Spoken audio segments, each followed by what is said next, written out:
Boy Kills World, 2024, directed by Moritz Moore, is a hyper-stylized dystopian action film that blends martial arts, dark comedy, and video game aesthetics into a chaotic revenge saga. Bill Skarsgård stars as Boy, a deaf-mute orphan whose family was murdered by the authoritarian Van der Kooi regime.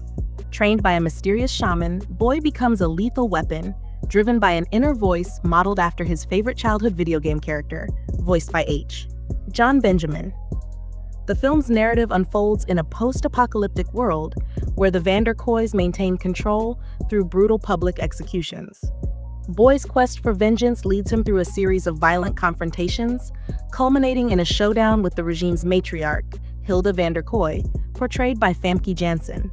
Critics have noted the film's over-the-top action sequences and its amalgamation of various genre influences, including elements reminiscent of Deadpool, The Hunger Games, and classic martial arts cinema. While some praise its energetic style, others find its narrative lacking in depth.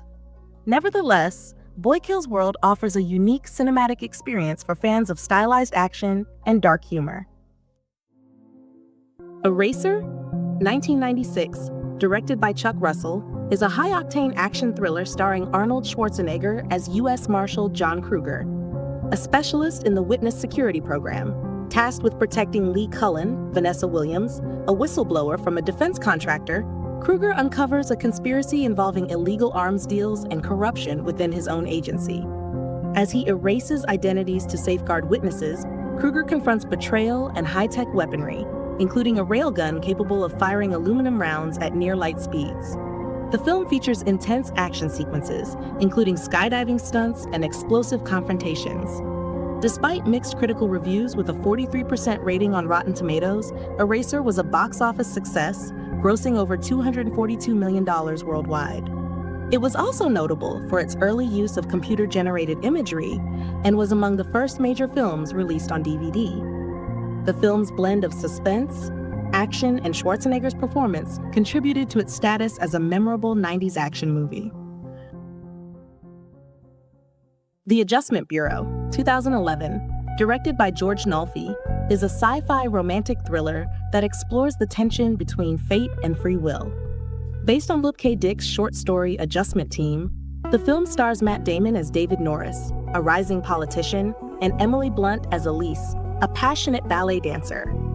When David discovers mysterious agents, members of the Adjustment Bureau, are manipulating the course of his life to keep him apart from Elise, he's forced to choose between following a pre-written destiny or fighting for love.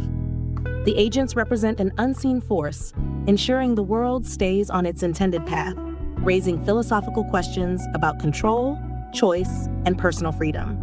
With strong chemistry between the leads, sleek visuals, and a unique blend of romance and science fiction, The Adjustment Bureau stands out as both a love story and a thought-provoking meditation on the power of human will against a backdrop of cosmic interference.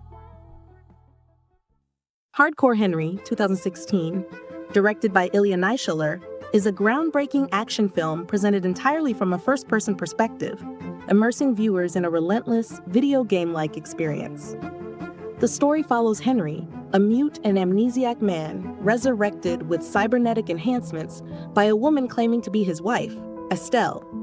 When Estelle is kidnapped by the telekinetic warlord Akan, Henry embarks on a violent quest through Moscow to rescue her, uncovering shocking truths about his identity and purpose along the way.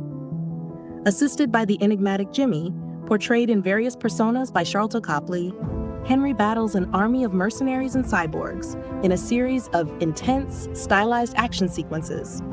The film's innovative use of GoPro cameras and practical effects creates a visceral, immersive experience that pushes the boundaries of traditional filmmaking.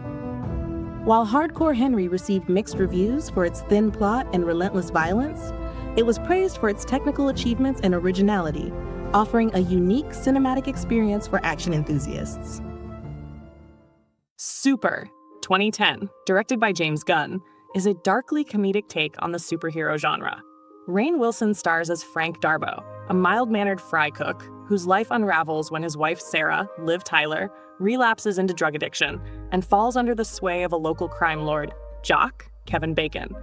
In a desperate attempt to reclaim her, Frank adopts the persona of the Crimson Bolt, a vigilante armed with a pipe wrench and a catchphrase, "Shut up, crime!" With the help of Libby, Elliot Page, a comic book store clerk who becomes his sidekick Bolty, Frank embarks on a violent crusade against perceived wrongdoers. The film blends slapstick humor with graphic violence, creating a jarring yet engaging narrative. While it received mixed reviews, Super has since gained a cult following for its unique take on the superhero archetype. It grossed approximately $593,933 against a $2.5 million budget. Hoodlum, 1997, directed by Bill Duke, is a gripping crime drama based on true events from the 1930s Harlem underworld. The film stars Lawrence Fishburne as Ellsworth Bumpy Johnson, a real-life African-American mobster who rises to power by challenging both rival black gangsters and the Italian mafia.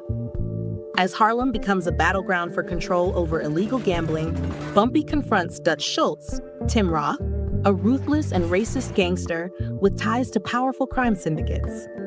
The film also features Andy Garcia as Lucky Luciano, highlighting the complex dynamics between different ethnic crime families. Hoodlum blends historical detail with stylized storytelling, shedding light on a lesser-known but crucial part of American organized crime history. With strong performances, especially by Fishburne, and a compelling soundtrack, the movie captures the tension, brutality, and ambition of its era. It stands out as both an entertaining gangster film and a tribute to Harlem's cultural and political resilience. Gamer, 2009, directed by Mark Neveldine and Brian Taylor, is a dystopian science fiction action film that critiques society's obsession with technology, gaming, and control. Set in a near future where people can remotely control real humans in deadly games, the film follows Cobble, Gerard Butler, a death row inmate forced to fight in a brutal, real-life video game called Slayers. Controlled by a wealthy teenage gamer, Cable fights for survival while trying to reunite with his family and expose the dark secrets behind the system. The film combines intense action with social commentary, touching on themes of free will, identity, and exploitation in the digital age. Though it received mixed reviews for its chaotic style and heavy-handed messaging, Gamer offers a visually frenetic experience that mirrors the hyper-stimulated nature of gaming culture. Its thought-provoking premise and raw energy make it a cult favorite for fans of futuristic, high-stakes thrillers. The Lone Ranger, 2013, directed by Gore Verbinski, is a Western action-adventure film that reimagines the classic American hero for a modern audience. The story follows John Reed, Armie Hammer, a lawman who, after surviving an ambush, becomes the masked vigilante known as the Lone Ranger. He partners with Tonto, Johnny Depp, a Native American warrior with a mysterious past, to battle corruption and injustice in the Old West. The narrative is framed by an elderly Tonto, recounting their adventures to a young boy at a 1933 fair, adding a reflective layer to the tale. Despite its ambitious scope and high production values, the film faced criticism for its uneven tone and length. With a substantial budget of approximately $215 million, it grossed around $260 million worldwide, leading to its classification as a box office disappointment. The movie's attempt to blend action, humor, and social commentary resulted in mixed reviews, with some praising its visual flair, while others found it lacking in coherence. Nevertheless, The Lone Ranger offers a stylized take on a legendary figure, aiming to balance nostalgia with contemporary storytelling. Firewall, 2006, directed by Richard Loncraine, is a techno-thriller starring Harrison Ford as Jack Stanfield, a bank security expert whose family is held hostage by criminals, demanding he steal $100 million from his own bank. The film explores themes of digital vulnerability and personal sacrifice as Jack uses his expertise to outmaneuver the kidnappers and protect his loved ones. Despite its timely premise, Firewall received largely negative reviews from critics, holding a 19% rating on Rotten Tomatoes. Critics cited its formulaic plot and implausible scenarios as major drawbacks. Roger Ebert noted that while the film had moments of tension, it suffered from predictable twists and lacked originality. Nevertheless, the film was a modest box office success, grossing over $82 million worldwide against a $50 million budget. For fans of Harrison Ford and conventional action thrillers, Firewall offers a familiar yet engaging narrative. Derailed, 2005, directed by Mikael Hofstrom, is a suspenseful thriller that delves into the consequences of infidelity and deception. The film stars Clive Owen as Charles Shine, a Chicago advertising executive whose life spirals out of control after a chance encounter with Lucinda Harris, portrayed by Jennifer Aniston on a commuter train. Their flirtation leads to a planned affair, but their rendezvous is violently interrupted by a criminal named Philippe Laroche, played by Vincent Cassel. Laroche assaults them and initiates a blackmail scheme, exploiting their desire to keep the affair secret. As Charles becomes entangled in a web of lies and escalating threats, he discovers that nothing is as it seems, leading to a series of twists and revelations.